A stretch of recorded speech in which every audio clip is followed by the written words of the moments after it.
Tanah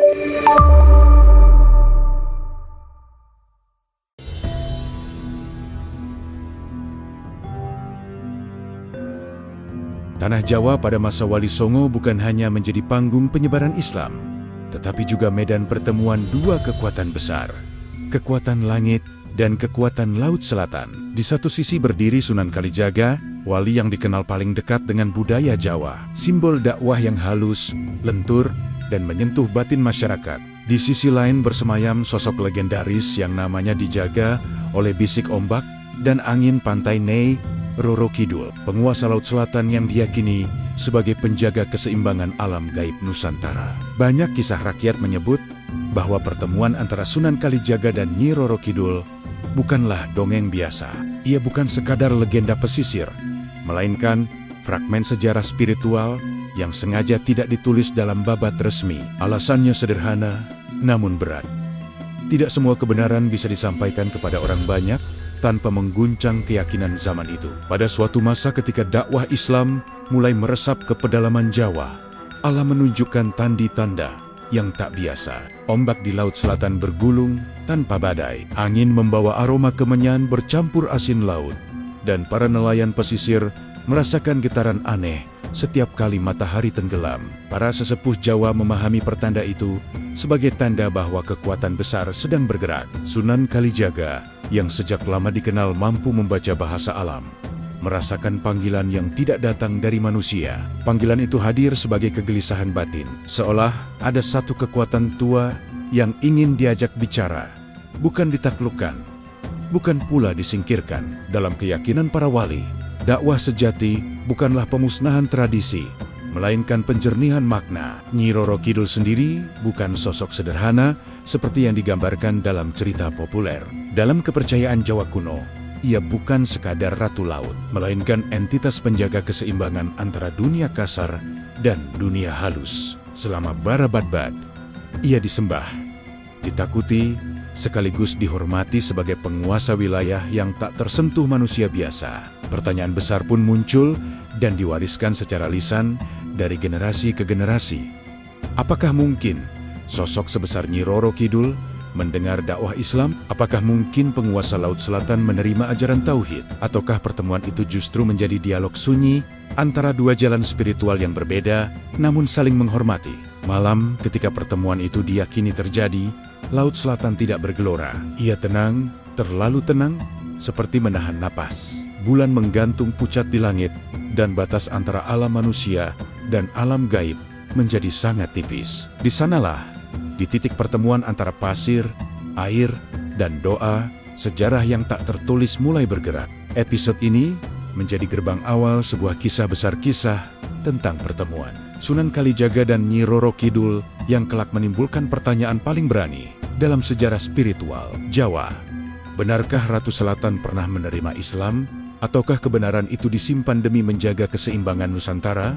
Laut Selatan pada malam itu tidak bergemuruh seperti biasanya. Ombak bergerak perlahan, naik dan turun seakan mengikuti irama napas yang sangat teratur. Angin yang bertiup dari arah samudra membawa aroma asin bercampur wangi bunga laut yang tidak dikenal manusia biasa. Para nelayan yang tinggal di pesisir memilih menutup pintu rumah mereka lebih awal, karena firasat mengatakan bahwa malam itu bukan malam untuk manusia berada di luar. Di tengah keheningan itulah, alam mulai menunjukkan tanda-tandanya. Langit yang tadinya cerah, perlahan tertutup awan tipis berwarna kehijauan. Bukan pertanda badai, melainkan sinyal bahwa batas antara dunia kasat mata dan alam halus sedang menipis. Burung-burung laut berhenti terbang, dan binatang pesisir mendadak menjauh dari pantai, seolah memahami bahwa sesuatu yang besar sedang bergerak dari dasar samudera. Di kedalaman Laut Selatan, arus air berputar membentuk pusaran besar yang tidak terlihat dari permukaan. Pusaran itu bukan pusaran air biasa,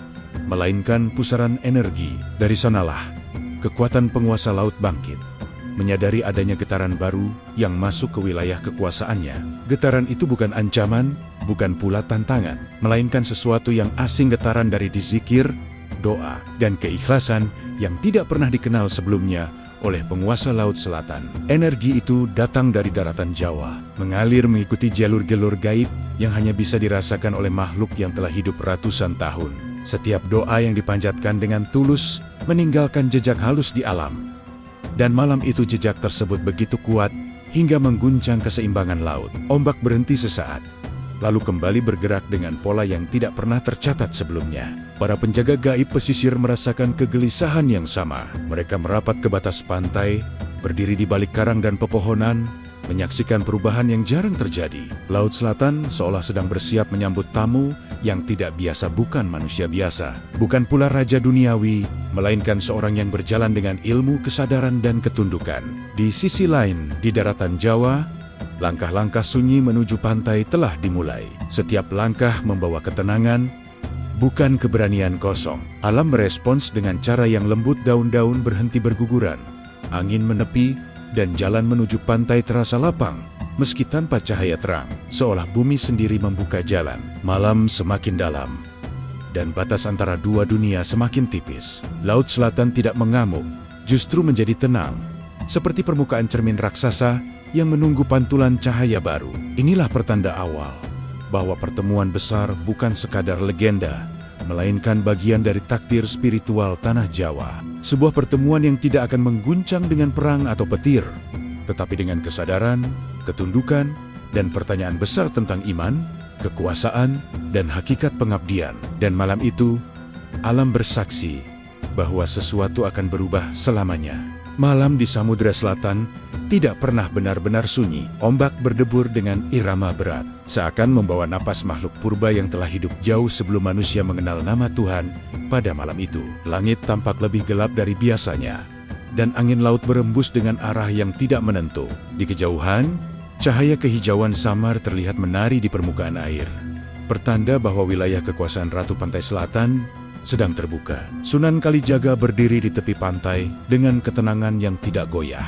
Bagi beliau, laut bukanlah sekadar hamparan air luas, melainkan simbol kebesaran Allah yang tidak memiliki batas. Setiap gelombang adalah ayat, setiap hembusan angin adalah peringatan, dan setiap kegelapan adalah ruang untuk mendekatkan diri kepada Yang Maha Menguasai. Ia menyadari bahwa perjalanan spiritual kali ini bukan hanya tentang dakwah, tetapi tentang memahami hakikat kekuasaan yang diberikan Allah kepada makhluknya. Sementara itu, di kedalaman samudra, Nyi Roro Kidul merasakan kegelisahan yang belum pernah ia rasakan sebelumnya. Sebagai penguasa alam Laut Selatan, ia terbiasa dengan kepatuhan makhluk-makhluk halus yang berada di bawah kekuasaannya. Namun, kehadiran Sunan Kalijaga memunculkan getaran berbeda, bukan ancaman, bukan perlawanan, melainkan ketenangan yang mengusik kesadarannya. Ia merasakan kekuatan yang tidak berasal dari kesaktian, tetapi dari keyakinan yang lurus dan bersumber dari satu Tuhan. Air laut mulai bergejolak perlahan. Ombak meninggi, namun tidak menuju daratan. Gerakan itu seolah membentuk batas antara dua dunia, dunia manusia dan dunia gaib. Dalam batas itulah, kekuasaan duniawi dan kekuasaan ilahi saling bersinggungan. Nyi Roro Kidul menyadari bahwa selama ini ia menjaga keseimbangan laut atas izin Tuhan Yang Maha Esa. Meski nomenia jarang ia sebut dalam kesadaran yang utuh. Dalam tradisi kejawen kuno, penguasa alam gaib tidak dianggap sebagai Tuhan, melainkan sebagai penjaga. Dan pada titik inilah kesadaran Nyi Roro Kidul mulai bergeser. Ia mulai memahami bahwa kekuasaannya bukan milik mutlak, melainkan amanah. Amanah yang suatu saat akan dimintai pertanggungjawaban. Kesadaran ini tidak datang sebagai paksaan, melainkan sebagai isyarat lembut yang menyentuh batin terdalam. Angin laut tiba-tiba berubah hangat. Cahaya kehijauan di permukaan air meredup, digantikan cahaya pucat seperti rembulan yang tertutup kabut. Alam seakan menahan napas. Pada momen inilah, keimanan tidak lagi dipahami sebagai ritual, tetapi sebagai pengakuan batin akan keesaan Allah dan keterbatasan makhluk. Pertemuan ini belum mencapai puncaknya. Belum ada ikrar, belum ada pengakuan terbuka. Namun, satu hal telah terjadi. Benih tauhid mulai tumbuh di wilayah yang selama baru badabat diselimuti mitos dan ketakutan. Dan Samudra Selatan yang selama ini dikenal sebagai gerbang dunia gaib, perlahan menjadi saksi awal perubahan besar yang akan mengguncang tanah Jawa. Pantai selatan Jawa sejak dahulu tidak pernah dianggap sebagai wilayah biasa. Garis pasirnya dipercaya menjadi batas tipis antara dunia manusia dan kerajaan gaib yang bersemayam di samudera luas. Ombaknya yang besar dan anginnya yang keras bukan sekadar fenomena alam, melainkan isyarat kekuasaan lama yang telah ada jauh sebelum manusia membangun kerajaan di tanah Jawa. Di tempat inilah Sunan Kalijaga menapakkan kakinya, membawa beban dakwah dan keyakinan yang akan menguji keseimbangan dua dunia.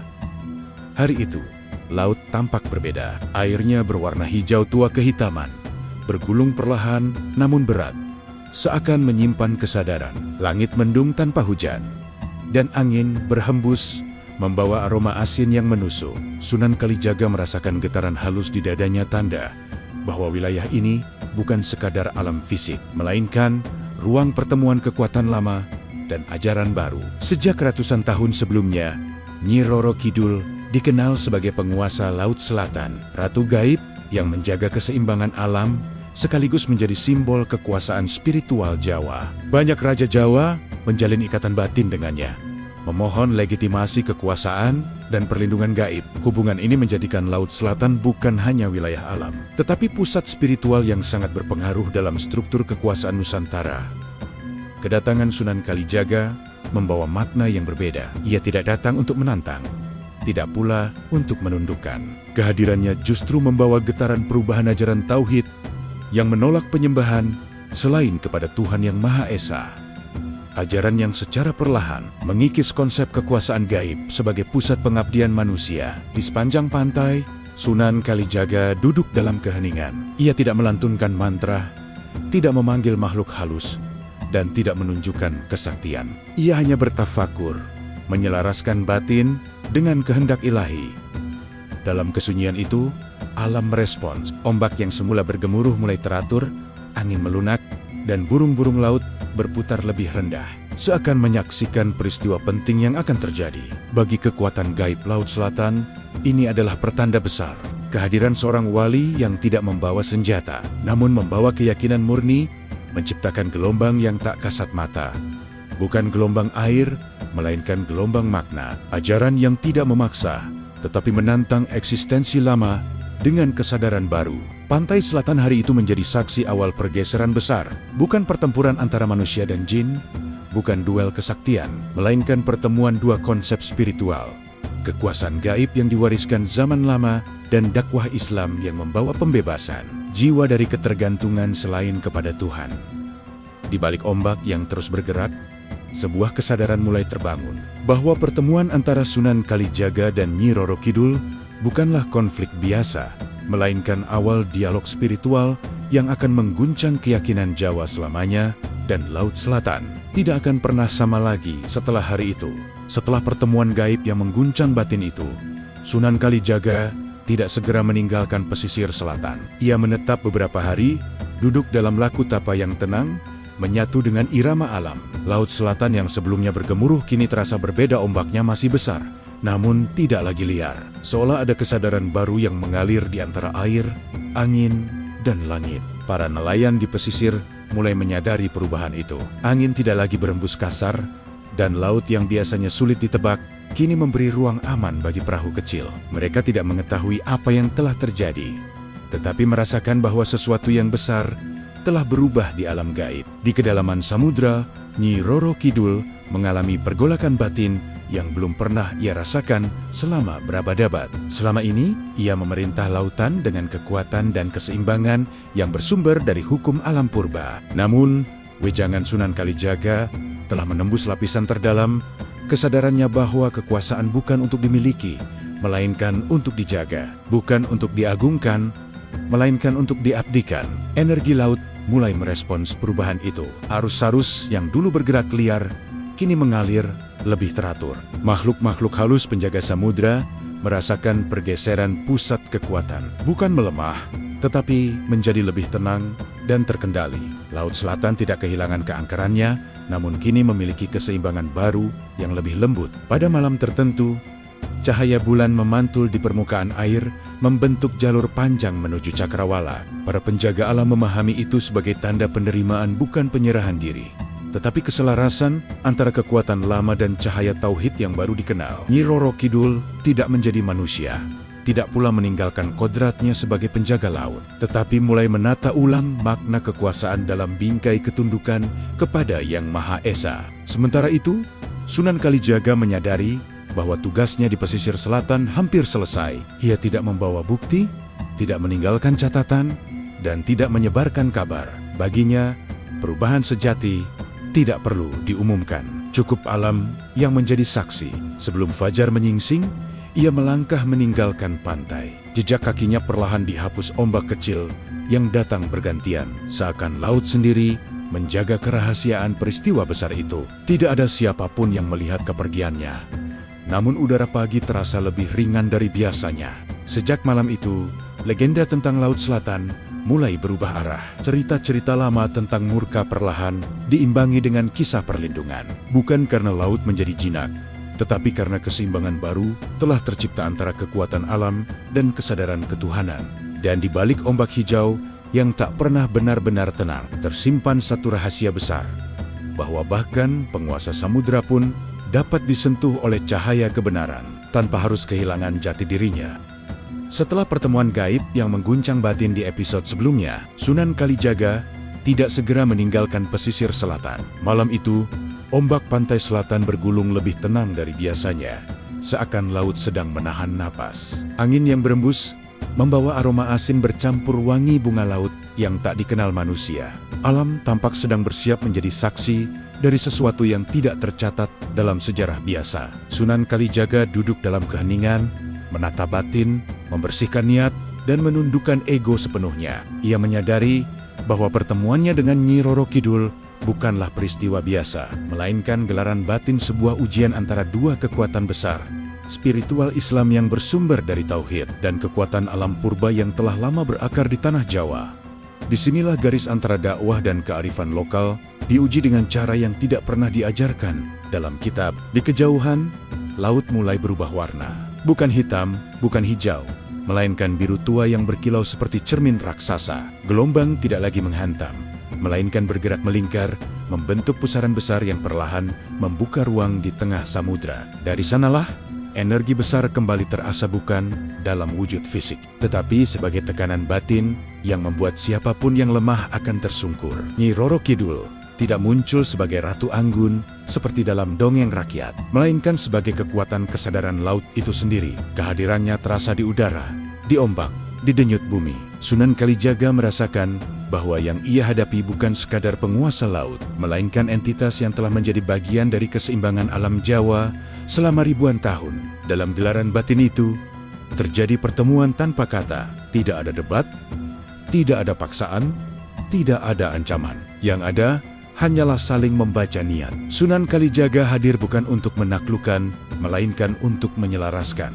Ia tidak membawa simbol kekuasaan, tidak pula membawa klaim kebenaran yang memukul, melainkan membawa kesadaran tentang Tuhan yang Maha Esa, Tuhan yang tidak meniadakan alam, tetapi mengaturnya. Gelaran itu memperlihatkan kepada Nyi Roro Kidul bahwa ajaran Islam yang dibawa para wali bukanlah agama yang menghancurkan tradisi, melainkan jalan yang menuntun agar kekuatan alam tidak menjadi sesembahan, tetapi kembali ke posisinya sebagai ciptaan.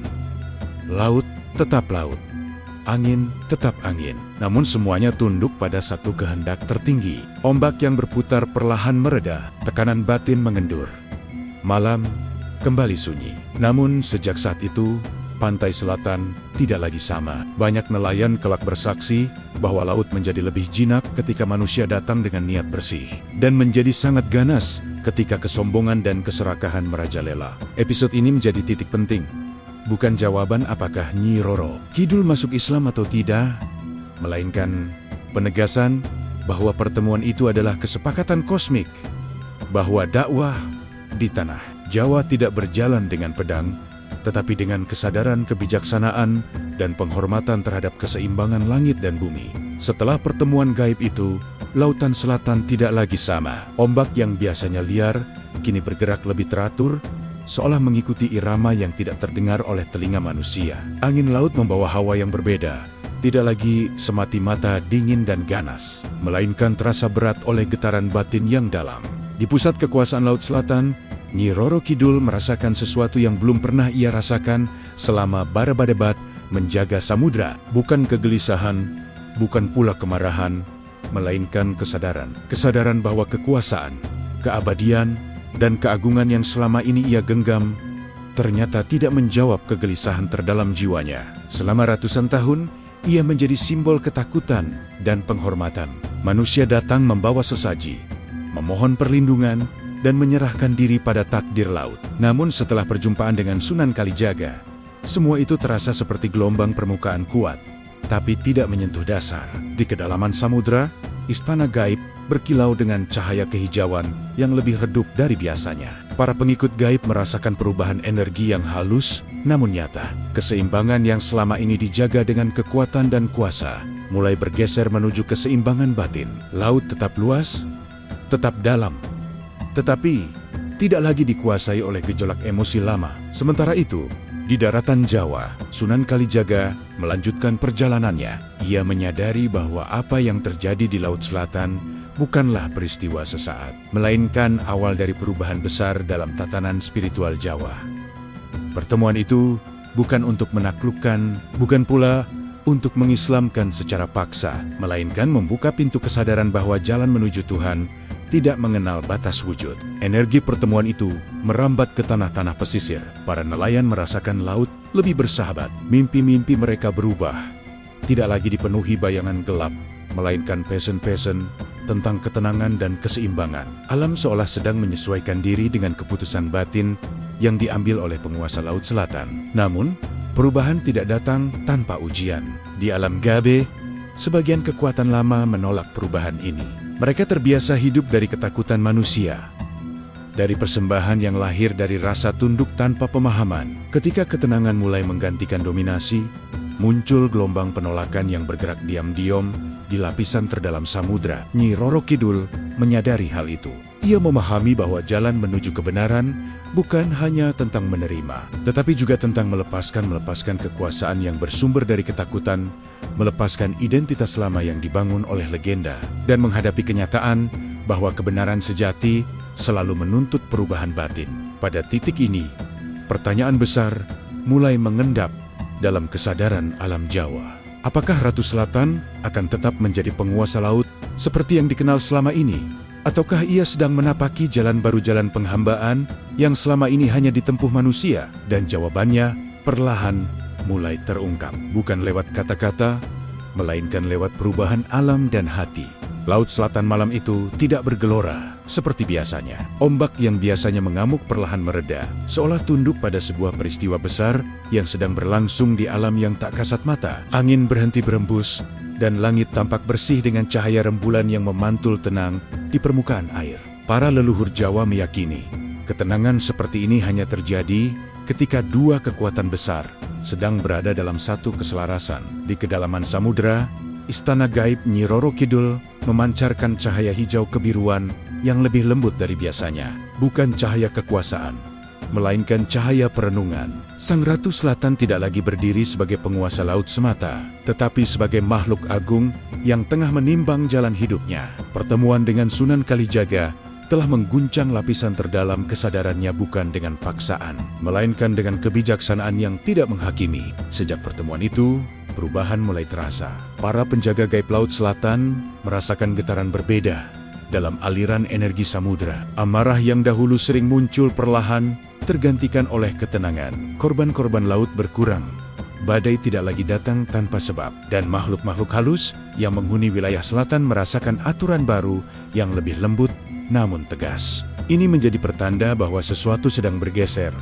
Bukan di permukaan, tetapi di inti kekuasaan Ratu Selatan. Di sisi lain, Sunan Kalijaga memahami bahwa perubahan sejati tidak pernah datang secara tiba-tiba. Iman bukanlah paksaan, melainkan kesadaran yang tumbuh perlahan. Apa yang ia sampaikan bukanlah ajakan untuk meninggalkan jati diri, melainkan pemurnian makna penghambaan, bahwa kekuasaan, keabadian, dan kesaktian tidak menghapus kedudukan makhluk sebagai ciptaan Tuhan yang Maha Esa. Isyarat itu mulai terwujud dalam simbol-simbol halus. Nyi Roro Kidul tidak menampakkan diri lagi sebagai sosok yang menuntut pemujaan. Dalam banyak laku spiritual Jawa, ia justru hadir sebagai penjaga keseimbangan, bukan objek penghambaan. Ajaran lama tentang ratu mulai bergeser menjadi penjaga amanah alam. Ini bukan perubahan kecil, melainkan transformasi besar dalam kosmologi Jawa.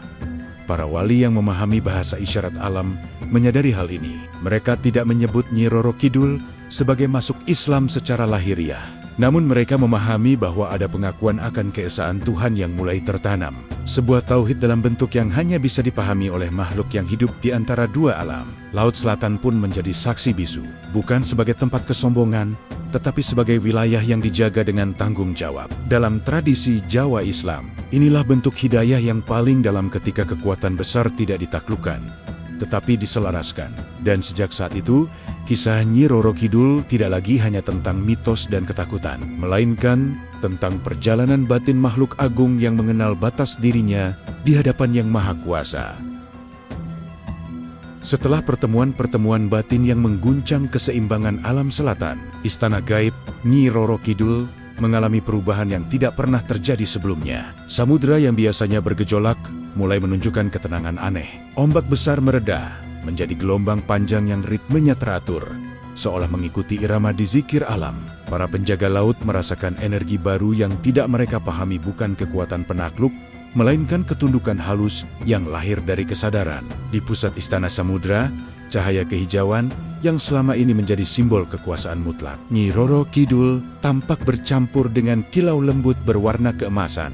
Cahaya itu tidak menghapus jati diri Sang Ratu Selatan, tetapi menyentuh lapisan terdalam jiwanya. Untuk pertama kalinya dalam ribuan tahun, kekuasaan tidak lagi menjadi pusat keberadaannya, melainkan pertanyaan tentang kebenaran yang melampaui singgasana dan pasukan gaib. Energi yang ditinggalkan Sunan Kalijaga tidak memaksa, tidak menaklukkan, dan tidak mengikat. Justru karena itulah getarannya semakin dalam.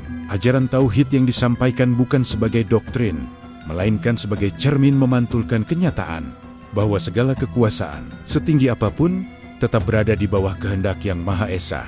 Kesadaran ini bergaung di seluruh penjuru Laut Selatan, membuat makhluk-makhluk gaib mulai merasakan batas baru dalam keberadaan mereka. Nyi Roro Kidul menyadari bahwa selama ini ia menjaga keseimbangan alam dengan kekuatan dan perjanjian lama, namun belum sepenuhnya menautkan penjagaan itu kepada sumber segala keseimbangan. Pertemuan dengan Sunan Kalijaga membuka ruang batin yang selama ini tertutup oleh identitas, mitos, dan legenda. Bukan berarti ia serta-merta meninggalkan hakikatnya sebagai penjaga samudra, melainkan mulai memahami bahwa penjagaan sejati tidak bertentangan dengan ketundukan kepada Tuhan Yang Esa. Di pesisir selatan, para nelayan dan masyarakat mulai merasakan perubahan yang sulit dijelaskan. Malam-malam menjadi lebih tenang.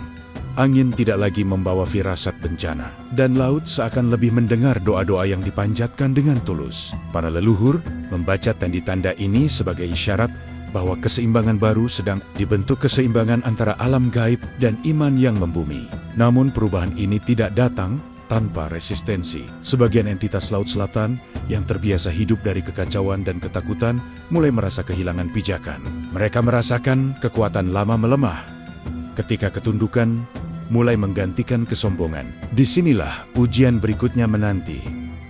Apakah kesadaran baru ini akan bertahan, ataukah akan diguncang oleh sisa-sisa kekuatan lama yang menolak perubahan? Episode ini menandai titik penting dalam kisah besar pertemuan dua dunia. Bukan dengan pengislaman formal, bukan dengan pengucapan sumpah, tetapi dengan pergeseran kesadaran bahwa malam di pantai selatan mencapai puncak kesunyiannya. Ketika pertemuan itu mendekati inti yang tidak pernah tercatat dalam babat resmi manapun, ombak berhenti mengamuk, angin laut melambat, dan bulan menggantung redup seolah menahan cahayanya.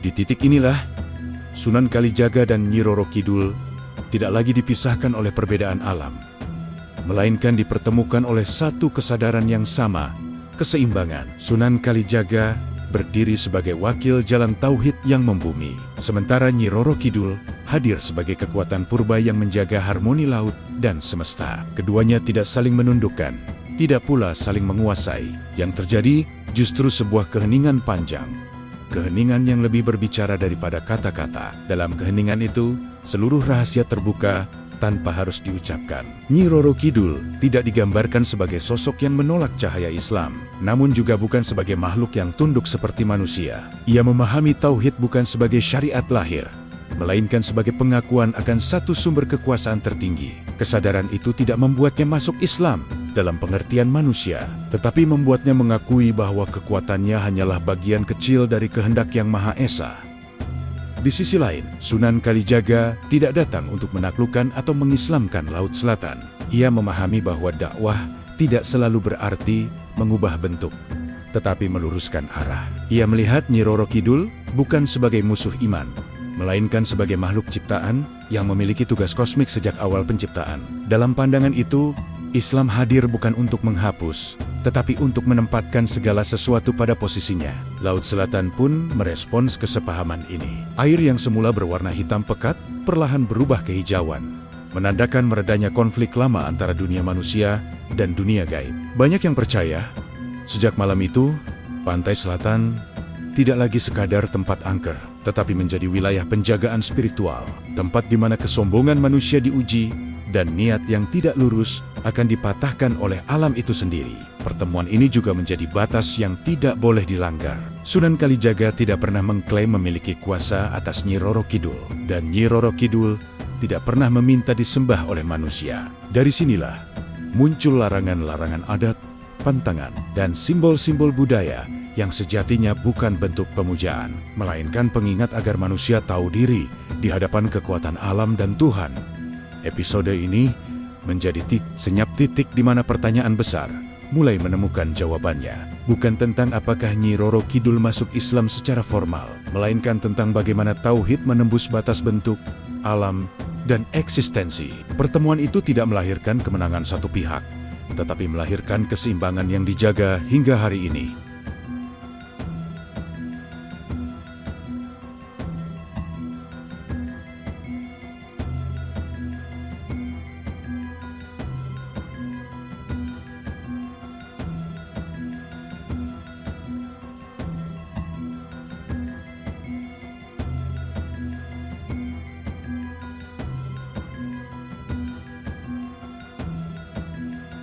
Malam itu, batas antara langit dan laut seakan menghilang. Samudra Selatan tidak lagi tampak sebagai hamparan air semata, melainkan seperti cermin besar yang memantulkan rahasia ribuan tahun. Ombak bergerak perlahan, tidak mengamuk, tidak pula sepenuhnya tenang. Angin membawa aroma asin yang bercampur wangi bunga laut, pertanda bahwa wilayah ini bukan sekadar alam fisik, tetapi persimpangan antara dunia kasat mata dan dunia yang tersembunyi. Di titik inilah, pertemuan besar itu mencapai makna terdalamnya. Bukan pertemuan tubuh, bukan pula perjumpaan dua sosok yang saling menatap, melainkan pertemuan jalan hidup. Satu jalan membawa ajaran tauhid yang menekankan penyerahan total kepada Tuhan Yang Esa. Jalan lainnya adalah kekuasaan alam, keseimbangan kosmik, dan tanggung jawab menjaga harmoni Laut Selatan beserta seluruh isinya. Energi spiritual di tempat itu terasa sangat kuat. Air laut berpendar kehijauan, seakan menyerap cahaya dari dimensi lain. Burung-burung laut tidak terbang, melainkan bertengger diam di bebatuan, seolah menjadi saksi peristiwa yang tidak boleh diganggu. Bahkan angin pun menahan diri, memberi ruang bagi keputusan yang akan menentukan arah spiritual tanah Jawa. Dalam keheningan itu, sebuah pemahaman besar mengalir, bahwa kebenaran ilahi tidak selalu hadir dalam bentuk yang sama bagi setiap makhluk, bahwa hidayah bukan paksaan, melainkan panggilan yang hanya bisa diterima oleh hati yang siap, dan bahwa pertemuan ini bukan tentang perpindahan keyakinan secara lahiriah, melainkan tentang pengakuan terhadap keesaan Tuhan di atas segala bentuk kekuasaan. Laut Selatan tidak menolak cahaya tauhid, tetapi juga tidak meninggalkan tugas kosmiknya. Justru di sanalah titik keseimbangannya. Kekuasaan gaib yang mengatur ombak, arus, dan makhluk-makhluk laut tetap berjalan, namun tidak lagi berdiri sebagai kekuatan yang menyaingi Tuhan. Ia berdiri sebagai bagian dari kehendaknya, tunduk dalam perannya sebagai penjaga, bukan penguasa mutlak. Dari sinilah muncul keyakinan yang bertahan hingga kini, bahwa Ratu Selatan tidak masuk Islam sebagaimana manusia masuk agama, tetapi mengakui kebenaran tauhid dan menempatkan dirinya dalam tatanan ilahi. Sebuah pengakuan batin, bukan deklarasi lahir. Sebuah kepatuhan kosmik, bukan ritual formal. Gelombang besar kemudian bergulung ke tengah samudra, membentuk lingkaran luas, lalu perlahan menghilang. Cahaya kehijauan memudar. Malam kembali seperti sedia kala, namun tanah Jawa tidak lagi sama. Sejak saat itu, ajaran Islam tumbuh tanpa harus menghancurkan tradisi, dan tradisi tetap hidup tanpa menentang ketuhanan. Episode ini menandai satu kesimpulan penting, bahwa dakwah sejati bukanlah penaklukan, melainkan penyelarasan. Dan bahwa pertemuan agung ini bukan legenda kosong, melainkan simbol bagaimana iman, budaya dan alam bisa berdiri dalam satu keseimbangan yang agung. Malam itu, garis batas antara daratan dan samudera seolah menghilang. Laut Selatan tidak lagi tampak sebagai hamparan air yang bergelora, melainkan sebagai ruang kesadaran luas yang menyimpan rahasia ribuan tahun. Ombak bergerak perlahan, bukan dengan amarah, melainkan dengan irama yang tenang. Seakan memahami bahwa sebuah peristiwa besar telah mencapai puncaknya. Di titik inilah, pertemuan dua jalan-jalan langit dan jalan bumi menemukan maknanya. Jejak spiritual Sunan Kalijaga tidak pernah dimaksudkan untuk menaklukkan atau menghapus. Ia adalah jalan penyatuan. Jalan yang mengajak manusia memahami bahwa hidayah tidak datang dengan paksaan, melainkan dengan kesadaran.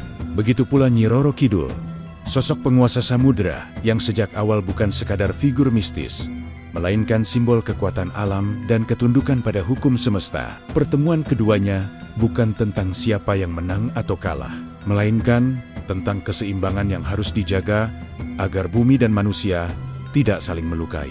Dalam keheningan pantai selatan, tersimpan pemahaman yang tidak dicatat dalam kitab sejarah resmi, bahwa Islam di tanah Jawa tidak tumbuh dengan menghancurkan tradisi, tetapi meresapi dan memurnikannya. Bahwa makhluk-makhluk gaib yang menjaga alam bukanlah musuh iman, melainkan bagian dari ciptaan Tuhan yang memiliki tugas masing-masing. Dan bahwa hidayah tidak selalu bermakna perubahan wujud, tetapi perubahan kesadaran. Apakah Nyi Roro Kidul masuk Islam sebagaimana manusia memeluk agama? Pertanyaan itu terus bergema hingga hari ini. Namun para leluhur memahami bahwa keimanan makhluk gaib tidak bisa diukur dengan syariat lahiriah semata. Ketundukan pada kehendak Tuhan, menjaga keseimbangan alam, dan tidak melampaui batas adalah bentuk ibadah dalam dimensi yang berbeda. Di sanalah makna sejati pertemuan ini bersemayam, bukan pada klaim, tetapi pada harmoni. Sejak peristiwa itu, masyarakat pesisir percaya bahwa Laut Selatan tidak lagi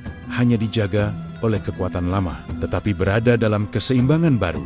Bukan karena satu pihak ditundukkan, melainkan karena masing-masing memahami tempatnya di hadapan Yang Maha Esa. Dua-dua nelayan yang terbang bersama angin, rasa hormat pada alam, dan kesadaran untuk tidak bersikap sombong di hadapan samudera menjadi warisan tak tertulis dari pertemuan agung tersebut.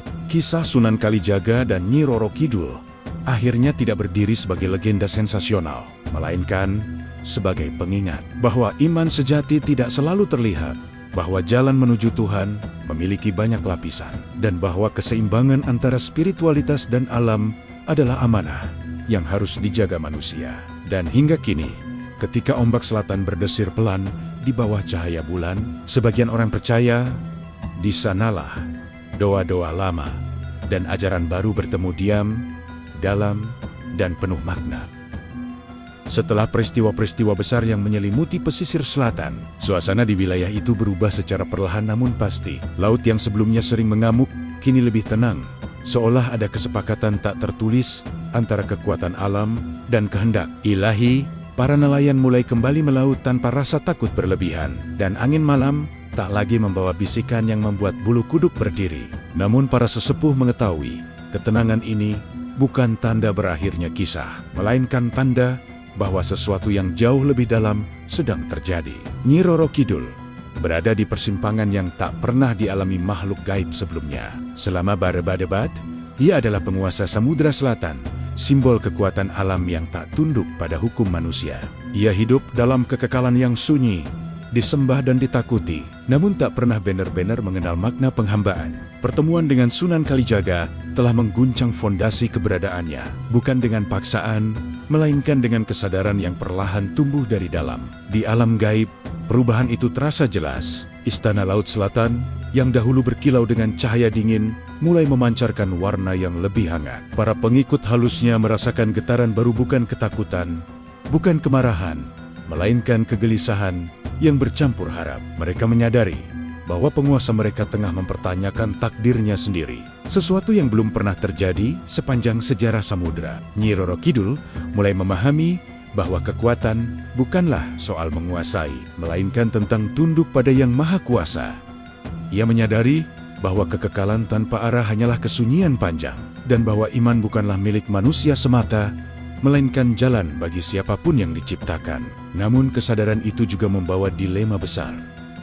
Jika ia benar-benar menerima kebenaran tauhid, maka perannya sebagai penguasa Laut Selatan tidak akan pernah sama lagi. Di sisi lain, Sunan Kalijaga tidak pernah memaksa perubahan itu terjadi dengan cepat. Ia memahami bahwa hidayah bukan hasil debat atau pertunjukan mukjizat, melainkan proses panjang yang harus dijalani dengan kesadaran penuh.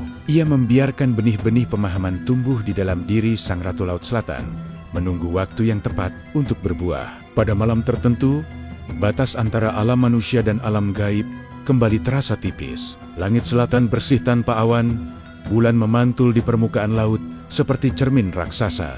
Di saat itulah Nyi Roro Kidul merasakan keheningan yang belum pernah ia rasakan sebelumnya, keheningan yang bukan kosong, melainkan penuh makna. Ia memahami bahwa ia tidak sedang kehilangan kekuasaannya, tetapi sedang diarahkan menuju peran yang lebih tinggi, sebagai penjaga keseimbangan alam yang tunduk pada kehendak Tuhan, bukan sebagai sosok yang menuntut pemujaan. Episode ini menjadi titik batas yang menentukan. Belum ada pernyataan, belum ada perubahan yang tampak di mata manusia. Namun di balik tirai dunia, keputusan besar sedang disiapkan. Keputusan yang akan menjawab pertanyaan paling kontroversial. Apakah Ratu Selatan benar-benar akan melangkah menuju iman atau tetap berdiri sebagai penjaga alam dengan jalannya sendiri? Setelah pertemuan batin yang mengguncang jiwa di tepi Samudra Selatan, Sunan Kalijaga tidak langsung meninggalkan kawasan itu. Malam terasa jauh lebih sunyi dari biasanya, seolah alam menahan napas. Ombak yang sebelumnya bergemuruh kini datang perlahan, berirama teratur, seakan mengikuti detak jantung bumi. Di titik inilah ujian terakhir sebelum perpisahan benar-benar dimulai. Sunan Kalijaga menyadari bahwa pertemuan dengan Nyi Roro Kidul bukan sekadar peristiwa sejarah atau legenda, melainkan persimpangan dua jalan besar, jalan kekuasaan alam gaib dan jalan ketundukan kepada Tuhan Yang Maha Esa. Selama berabad-abad, Ratu Selatan dikenal sebagai penguasa lautan, simbol kekuatan, keabadian, dan kedaulatan wilayah yang tak tersentuh manusia. Namun, malam itu, aura di sekitarnya berubah, tidak melemah, tetapi menenangkan, seolah kekuasaan itu sedang diuji oleh makna yang lebih tinggi. Di kedalaman batin, Sunan Kalijaga menangkap satu isyarat penting, bahwa keimanan sejati bukan soal meninggalkan jati diri, melainkan menundukkan kekuasaan pada nilai tauhid. Islam tidak datang untuk menghancurkan alam gaib, tetapi untuk menata ulang posisi makhluk di hadapan Sang Pencipta. Kesadaran inilah yang menjadi inti ujian malam itu. Angin laut berputar pelan, membawa aroma asin bercampur wangi bunga laut yang jarang tercium manusia. Beberapa nelayan yang berada jauh di pantai merasakan getaran aneh, seperti ada sesuatu yang sedang berpindah bukan secara fisik, melainkan secara makna. Mereka tidak melihat apapun, tetapi hati mereka gelisah dan tenang sekaligus. Dalam dimensi yang tidak dapat dijangkau panca indera, Nyi Roro Kidul berada pada titik penentuan, bukan penentuan iman dalam pengertian manusia biasa, melainkan penentuan sikap kosmis. Apakah kekuasaan akan berdiri sendiri atau tunduk pada hukum ilahi? Ujian itu tidak disaksikan manusia, tidak tercatat dalam kitab sejarah, tetapi meninggalkan bekas pada keseimbangan alam Jawa. Tak lama kemudian, tanda-tanda alam muncul. Ombak besar yang biasa muncul tanpa peringatan, malam itu tidak datang. Laut menjadi lebih jinak, seolah menerima tatanan baru. Burung-burung malam terbang rendah, dan cahaya bulan memantul tenang di permukaan air. Para sesepuh Jawa di berbagai penjuru merasakan firasat yang sama. Sesuatu telah berubah, meski tak ada yang mampu menjelaskannya dengan kata-kata. Sunan Kalijaga akhirnya melangkah pergi dari pantai selatan. Ia tidak membawa kabar sensasional, tidak menyebarkan klaim apapun. Ia hanya membawa keyakinan bahwa tugasnya telah selesai, menyampaikan kebenaran tanpa memaksa, menanam benih tanpa menuntut hasil. Episode ini menjadi penanda bahwa pertemuan agung itu bukan tentang apakah Nyi Roro Kidul masuk Islam secara lahiriah, melainkan tentang pengakuan batin bahwa di atas segala kekuasaan alam hanya ada satu yang maha menguasai. Dan di sanalah keseimbangan langit dan bumi kembali dijaga bukan oleh kekuatan semata, tetapi oleh ketundukan pada kebenaran. Setelah pertemuan agung itu, alam tanah Jawa tidak lagi sama. Laut Selatan yang biasanya bergemuruh dengan amarah tampak lebih tenang, Meski tetap menyimpan daya yang tak terjangkau akal manusia, para nelayan merasakan perubahan halus pada arus, angin, dan ombak. Seakan laut itu kini berada di bawah keseimbangan baru yang tak kasat mata. Mereka tidak tahu apa yang telah terjadi. Tetapi para sesepuh merasakan satu hal yang pasti.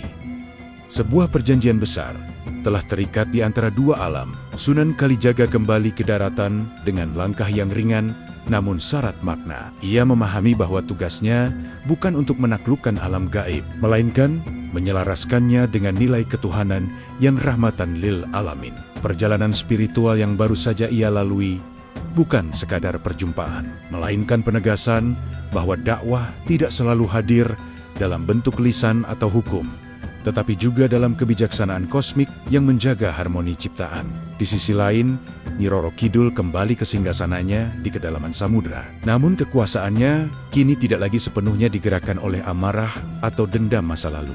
Dalam dirinya tumbuh kesadaran baru bahwa kekuatan sejati bukan terletak pada kuasa mutlak, melainkan pada kemampuan menjaga keseimbangan. Ia tetap sebagai Ratu Selatan, tetap memimpin makhluk-makhluk halus dan penjaga laut, tetapi dengan ikatan batin pada nilai keesaan yang lebih tinggi. Para leluhur Jawa kemudian menurunkan kisah ini dalam bentuk simbol, tembang, dan laku budaya. Mereka tidak menyebutnya sebagai kisah masuk Islam atau tidaknya Nyi Roro Kidul secara lahiriah, melainkan sebagai wejangan keselarasan bahwa antara Islam dan budaya, antara syariat dan alam, antara manusia dan makhluk gaib, terdapat garis keseimbangan yang tidak boleh dilanggar. Keraton-keraton di tanah Jawa pun mulai menata ulang relasi spiritual mereka dengan Laut Selatan. Upacara-upacara adat tetap dijalankan, bukan sebagai bentuk penyembahan, tetapi sebagai pengingat bahwa manusia hidup berdampingan dengan ciptaan Allah yang lain. Inilah warisan Sunan Kalijaga, mengislamkan makna, bukan merusak tradisi, membersihkan niat, bukan memutus akar budaya. Misteri tentang apakah Nyi Roro Kidul masuk Islam secara formal pun perlahan menjadi tidak relevan. Yang jauh lebih penting adalah perubahan sikap kosmik yang terjadi setelah pertemuan itu. Laut tetap berkuasa, daratan tetap berpenghuni, dan manusia diajarkan untuk tidak melampaui batasnya. Semua kembali pada satu prinsip, keseimbangan di bawah kehendak Tuhan Yang Maha Esa. Dan dari sinilah, kisah ini mencapai puncaknya bukan sebagai legenda sensasional, tetapi sebagai pesan sunyi yang diwariskan lintas zaman, bahwa cahaya ketuhanan mampu menjangkau bahkan wilayah yang tidak terlihat mata, selama ia dibawa dengan kebijaksanaan dan kerendahan hati. Setelah pertemuan agung itu, Laut Selatan kembali pada wajah aslinya, luas, sunyi, dan penuh misteri. Ombak yang sebelumnya bergolak perlahan mereda, seakan alam sendiri telah menyaksikan sebuah peristiwa besar yang tidak ditakdirkan untuk diketahui semua manusia. Sunan Kalijaga melangkah meninggalkan pesisir dengan hati yang tenang, membawa keyakinan bahwa tidak semua kebenaran harus diumumkan, dan tidak semua rahasia perlu dijelaskan dengan kata-kata. Nyi Roro Kidul tetap bersemayam di kedalaman samudra, menjaga wilayahnya sebagaimana yang telah ia lakukan sejak berabad-abad lamanya. Namun sejak malam itu, para leluhur pesisir merasakan perubahan halus. Laut Selatan tidak menjadi jinak, tetapi terasa lebih seimbang. Amarah alam yang dulu sering datang tanpa tanda, kini seolah memiliki batas. Para nelayan mulai merasakan keselamatan yang lebih besar, meski tetap disertai rasa hormat dan kehati-hatian yang mendalam. Pertanyaan besar pun terus hidup di tengah masyarakat. Benarkah Nyi Roro Kidul menerima Islam? Tidak ada jawaban tegas, tidak ada kesaksian tertulis, tidak ada pengakuan yang bisa dijadikan dalil. Namun dalam tradisi spiritual Jawa, kebenaran tidak selalu hadir dalam bentuk pengumuman, melainkan tercermin dari perubahan sikap dan keseimbangan semesta. Dan perubahan itu terasa meski tidak kasat mata. Para wali memahami satu hal penting, hidayah adalah urusan Tuhan, bukan hasil paksaan, bukan pula hasil perdebatan. Sunan Kalijaga tidak datang untuk menaklukkan, melainkan untuk menyampaikan. Tidak untuk menghapus keyakinan lama, tetapi untuk menanamkan nilai tauhid dengan cara yang dapat diterima oleh zaman dan budaya. Inilah jalan dakwah yang tidak menghancurkan, tetapi merangkul.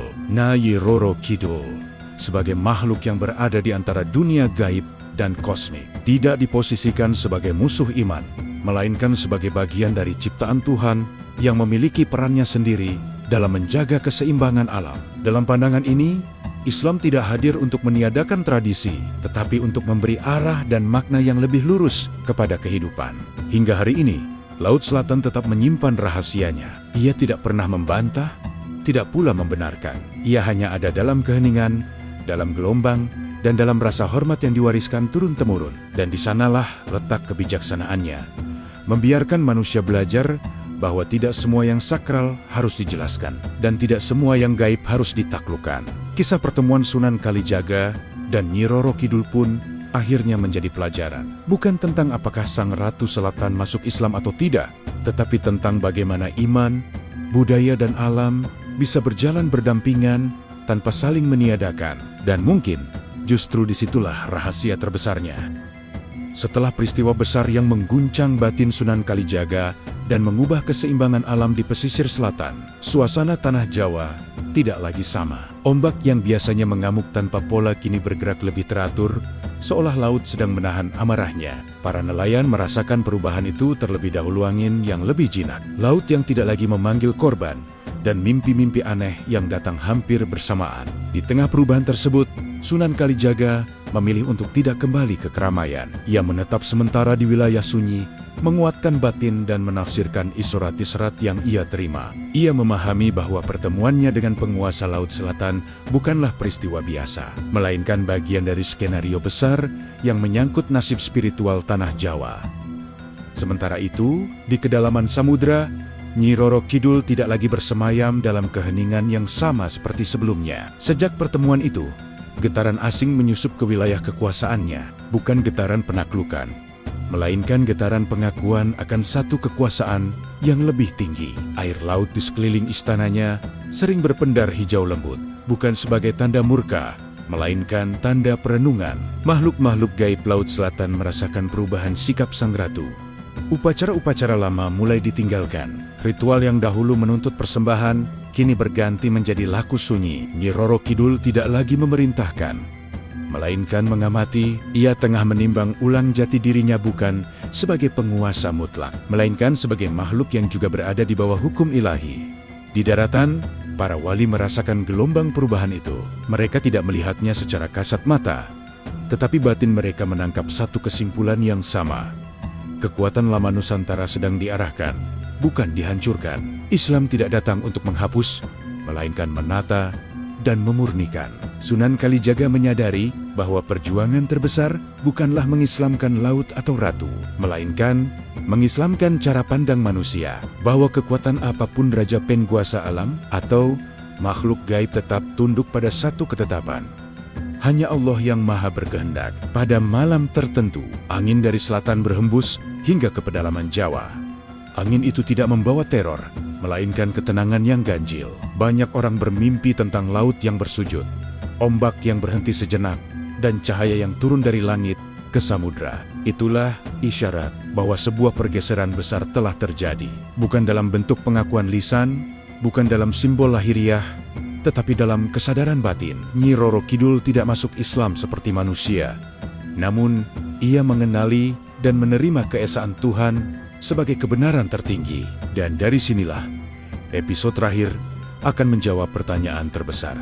Apa makna sejati pertemuan Sunan Kalijaga dan Ratu Laut Selatan bagi masa depan tanah Jawa? Setelah pertemuan agung itu, Laut Selatan kembali diliputi keheningan yang tidak biasa. Ombak yang sebelumnya bergejolak perlahan mereda, seolah samudra itu sendiri sedang menundukkan diri. Langit yang tadinya gelap membuka celah cahaya redup, memantul di permukaan air seperti isyarat bahwa sesuatu telah berubah bukan di dunia manusia, tetapi di lapisan terdalam alam gaib. Nyi Roro Kidul berdiri memandang samudra yang selama berabad-abad menjadi wilayah kekuasaannya. Untuk pertama kalinya, hatinya tidak dipenuhi oleh amarah, dendam, atau ambisi menjaga keseimbangan laut semata. Wejangan Sunan Kalijaga telah menembus lapisan batin yang selama ini tertutup oleh identitasnya sebagai Ratu Selatan.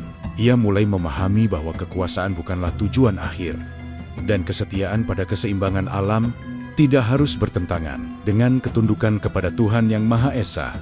Perubahan itu tidak bersifat lahiriah, tidak ada pernyataan, tidak ada ikrar yang diucapkan, dan tidak ada ritual yang disaksikan manusia.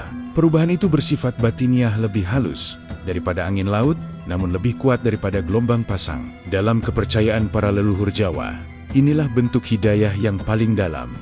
Datang tanpa paksaan, tumbuh tanpa suara. Makhluk-makhluk halus penjaga Laut Selatan mulai merasakan pergeseran energi. Mereka tidak lagi merasakan tekanan dingin yang biasa menyertai kekuasaan mutlak, melainkan ketenangan yang menyebar perlahan.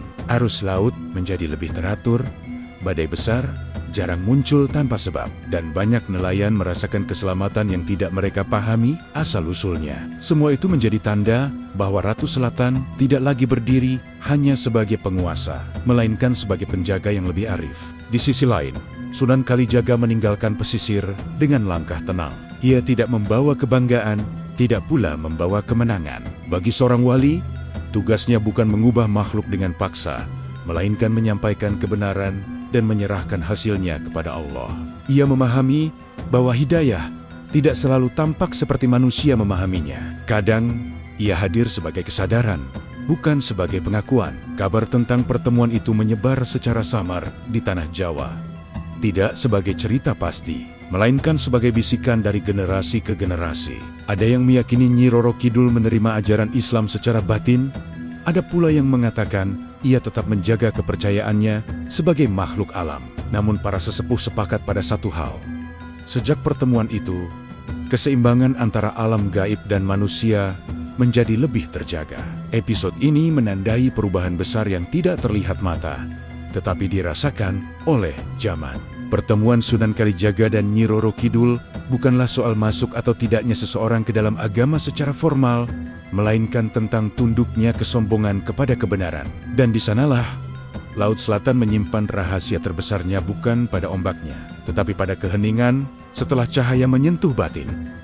Setelah pertemuan agung itu, Laut Selatan Jawa tidak pernah lagi sama. Ombaknya tetap besar, anginnya tetap keras, tetapi ada sesuatu yang berubah dalam getarnya. Para nelayan yang biasa melaut di pesisir selatan mulai merasakan keanehan. Laut menjadi lebih tenang. Meski gelombang masih menggunung, seolah ada kekuatan yang menjaga keseimbangan di balik keganasan alam. Mereka tidak mengetahui apa yang telah terjadi di alam gaib, tetapi alam seakan menyimpan rahasia besar yang baru saja terukir dalam sejarah spiritual tanah Jawa. Di istana gaib Nyi Roro Kidul, perubahan itu terasa jauh lebih jelas. Energi yang selama Baroba Debod berputar dalam pusaran kekuasaan Laut Selatan mulai bergerak ke arah yang berbeda, bukan melemah, bukan pula menghilang, tetapi tertata. Kekuatan yang sebelumnya murni bersumber dari amarah, kesepian dan dominasi, kini bercampur dengan kesadaran baru tentang ketundukan pada kehendak yang lebih tinggi. Laut tidak lagi sekadar wilayah kekuasaan, melainkan amanah yang harus dijaga. Pada malam-malam tertentu, cahaya aneh muncul di permukaan samudra. Bukan cahaya bulan, bukan pula pantulan bintang, melainkan kilau lembut yang bergerak mengikuti arus. Para pertapa dan orang-orang berilmu batin memahami pertanda ini sebagai isyarat bahwa Laut Selatan sedang bersujud dengan caranya sendiri, bukan dalam bentuk ibadah manusia, tetapi dalam ketaatan kosmik terhadap hukum Tuhan yang mengatur segala unsur. Di daratan, Sunan Kalijaga melanjutkan perjalanannya menyebarkan Islam dengan pendekatan yang semakin halus. Ia tidak lagi hanya berbicara kepada manusia, tetapi juga kepada tradisi, budaya, dan keyakinan yang telah hidup jauh sebelum kedatangan Islam. Pertemuan dengan Ratu Selatan membuatnya semakin yakin bahwa dakwah sejati bukanlah menghapus, melainkan menyelaraskan, bukan mematahkan, tetapi menuntun. Jejak pertemuan itu mulai terasa dalam perubahan sikap masyarakat pesisir. Ritual-ritual lama perlahan berubah makna. Sesaji tidak lagi dimaksudkan sebagai pemujaan, melainkan sebagai simbol rasa syukur kepada Sang Pencipta. Doa-doa lama mulai diselipi kalimat-kalimat tauhid, menyebut satu nama yang mengatasi segala penguasa alam. Tanpa paksaan, tanpa peperangan, perubahan itu mengalir seperti air pelan. Tapi pasti, namun tidak semua pihak menerima perubahan ini. Di alam gaib, masih ada entitas-entitas lama yang merasa keseimbangannya terganggu. Mereka merasakan kekuatan Laut Selatan tidak lagi liar seperti sebelumnya. Di titik inilah, ujian terakhir mulai terbentuk. Bukan ujian bagi manusia, bukan pula bagi Sunan Kalijaga semata, tetapi ujian bagi seluruh tatanan gaib Jawa. Apakah keseimbangan baru ini akan diterima? Atau justru malam itu, Laut Selatan berada dalam keadaan yang tidak biasa. Ombak tidak mengamuk seperti biasanya. Angin berembus pelan, dan permukaan air tampak berkilau oleh cahaya bulan yang menggantung tepat di tengah langit. Para nelayan di pesisir Jawa merasakan ketenangan yang aneh, seolah laut sedang menahan napas. Dalam tradisi lama, keadaan seperti ini dipercaya sebagai pertanda bahwa sesuatu yang besar sedang terjadi di alam gaib. Di kedalaman samudra, wilayah kekuasaan Nyi Roro Kidul mengalami perubahan yang belum pernah tercatat sebelumnya. Arus laut yang biasanya berputar liar, kini bergerak teratur. Makhluk-makhluk penjaga lautan merasakan getaran halus yang berbeda, bukan ancaman, bukan pula perintah, melainkan kesadaran baru yang perlahan meresap. Getaran itu diyakini sebagai sisa pertemuan besar yang terjadi antara Sunan Kalijaga dan Ratu Selatan. Pertemuan yang tidak bertujuan menaklukkan, tetapi menanamkan makna. Nyi Roro Kidul sebagai penguasa Laut Selatan tidak meninggalkan tahtanya. Namun sejak pertemuan itu, cara ia memandang dunia berubah. Kekuasaan tidak lagi dipahami semata sebagai kendali atas makhluk dan alam, melainkan sebagai amanah untuk menjaga keseimbangan. Laut tidak hanya dilihat sebagai wilayah kekuatan, tetapi sebagai ciptaan yang tunduk pada kehendak Tuhan Yang Maha Esa. Dalam keyakinan sebagian masyarakat pesisir, sejak saat itulah amukan laut menjadi lebih jarang, seolah ada batas yang tidak lagi dilanggar. Di daratan, Sunan Kalijaga melanjutkan dakwahnya dengan cara yang sama seperti sebelumnya, tanpa paksaan, tanpa kekerasan, dan tanpa penghakiman. Namun, dalam setiap ajarannya terselip pemahaman baru tentang hubungan manusia dengan alam dan dunia gaib. Ia menekankan bahwa iman sejati bukan hanya tercermin dalam ibadah, tetapi juga dalam sikap menjaga keseimbangan, menghormati ciptaan Tuhan, dan tidak menyembah kekuatan selain Allah. Kabar tentang perubahan Laut Selatan menyebar dari mulut ke mulut. Para nelayan merasa laut lebih ramah. Beberapa sesepuh pesisir menyadari bahwa sesaji dan ritual lama perlahan ditinggalkan, digantikan dengan doa-doa yang ditujukan langsung kepada Tuhan. Namun mereka juga percaya bahwa Nyi Roro Kidul tidak hilang, tidak pula tunduk sebagai manusia, melainkan tetap berada pada posisinya sebagai makhluk ciptaan Tuhan yang memahami batasnya. Disinilah letak jawaban dari pertanyaan besar itu. Apakah Nyi Roro Kidul masuk Islam seperti manusia? Tidak dalam pengertian syariat lahiriah, namun kesadaran akan keesaan Tuhan, pengakuan bahwa tidak ada kekuatan yang berdiri di luar kehendaknya. Itulah makna terdalam dari pertemuan tersebut. Bukan perpindahan keyakinan, melainkan penegasan tauhid di alam yang selama ini diselimuti mitos. Episode ini menutup satu bab penting dalam sejarah spiritual Jawa, bahwa dakwah Sunan Kalijaga tidak hanya menyentuh manusia, tetapi juga menyentuh alam dan makhluk-makhluk yang hidup di dalamnya. Dan bahwa kekuatan sejati bukanlah menundukkan, melainkan menyadarkan.